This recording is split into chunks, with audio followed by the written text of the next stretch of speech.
Ассалаумағалейкум қазақ елі. Бүгін 2025 жыл 25 желтоқсан. Жалпы бізге қазақтарға мынаны түсіну керекті. Қашан біз қазақтар түсінеміз, біз егемендігіміз жоқ, шекарамыз әлі бекітілмеді, Ресей демаркация границы біткен жоқ. 2024 жылы орыс тілін қорғау туралы заң қабылдады. Ұлттық код плюс 97-ден Тоқаев бас тартты, Ресейдің плюс 7-сінде қалды. Енді қазір білесіздер, Астанада Ресей азаматы, ФСБ қызметкері, полиция қызметкері ма, дагестандық жігіттің, енді өлген жігітті қаза тапқан, соның атына көше атауын берді. Қысқасы, Ресей азаматтарының атымен көше атауларын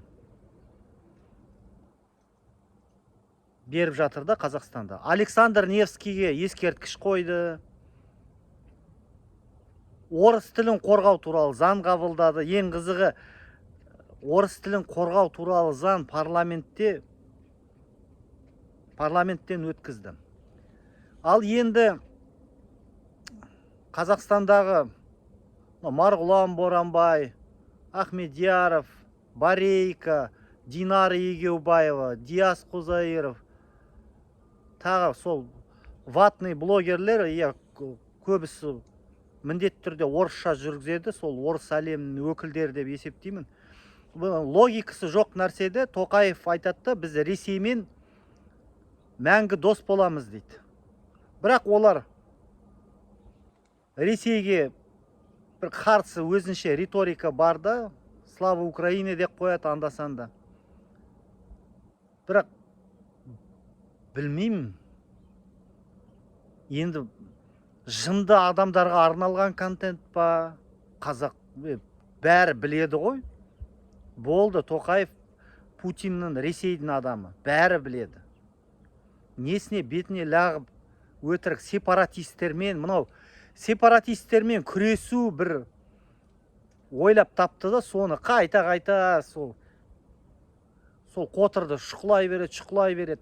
Бұл қойылымды, бұл спектакльге біз ұлтшылдар сенбейміз. Мейрам Қанапия, мен. Енді амал жоқ. Қазақстаннан ешқайда шыға алмайды. Марғұлан Боранбай ешқайда шыға алмайды. Сосын амалсыздықтан соны айтады. Өйткені куәлігі де жоқ, паспорты да жоқ, жеке есеп шоты да жоқ. Сол бейшара мәжбүр Тоқаевты мақтауға. Не деймін енді, сондай өздері сондай жолды таңдатты. Ал егемендікке күрес әлі алда. Біз қазақтар қашан түсінеміз? Біз егеменді ел емеспіз. Сонда ғана біз көзіміз ашылып, оянып, сонда ойлаймыз да, не істеуге болады. Және де қазақтарға осыны түсіну керек. Біз өзіміз қазақша сөйлеп, қазақша контентті бастамағанша бізге ешкім келіп бастап бермейді. Украиндықтар, Аргентина, Америкадан келіп, Франциядан келіп, бізге қазақша сөйлеп бермейді. Бұл қазақ тілі бізге ғана керек. Ал соны жастарға айтарым, біз ата заңымыздан, конституциядан орыс тілін алып тастамағанша біз егеменді ел болып есептелмейміз. Бұл Ресейдің басқан мөрі, бұл Қазақстан орыс әлемінің ықпалында. Орыс әлемінің орбитасында жүрген мемлекет бізді, біз Қазақстан, Қырғызстан, Беларусь, Молдовиядағы Приднестровье, Грузиядағы Осетия, Қырым, Севастополь секілді Қазақстан ешқандай айырмашылығы жоқ. Сол енді ол сепаратизммен күресіп атқандар, басқа айтар іштенесі жоқ. Енді айта алмайды ғой, ол Тоқаев сатқын деп айта алмайды, сотталады. Сосын қайдағы жоқ, бетіне лағып, анау мынау біреумен соғысып жүр. Бәрі біледі да, сол КМБ біледі ғой, сол Вайс, Төлегенов, Нұрхамитов, бәрі біледі оларды. Бәрі біледі.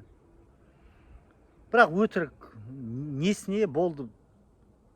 КМБ біледі. КМБ ФСБ мен ақылдасады. Бүкілі біз білеміз.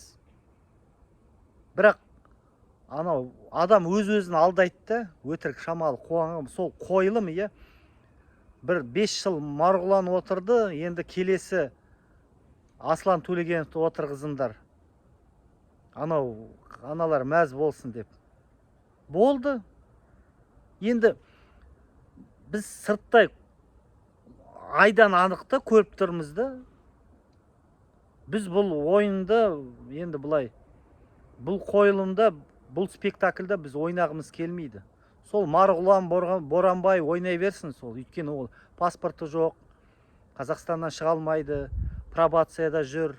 Анау сержанттың айтқанына өмірі бір сержантқа байланып тұрды. Бір сержант бір жерге шығу үшін сол сержантқа звондап айтады, мен мына жерде. Сондықтан ол кәсіби құлдарда, кәсіби құл, профессиональный раб. Сол бұл күндізгі ойлар, бүгін керемет, ауа райы тамаша. Дұғай сәлем. Ұлтшылдықты біз түбі қалыптастырамыз, және қазақ тілді қазақтар қалыптастыру керекпіз. Осы YouTube арнама тіркеліңіздер, қазақ тілді контентті қолданыңыздар. Қазақша біз сөйлемегенде кім сөйлейді? Бізден басқа кімге керек қазақ тілі? Айтыңдар. Сондықтан лайк басыңыздар, бөлісіңіздер, тіркеліңіздер, комментарий, ой пікірлеріңізді астына жазып отырыңыздар. Түркиядан дұғай сәлем. Саяси диссидент Қуат Ахмет.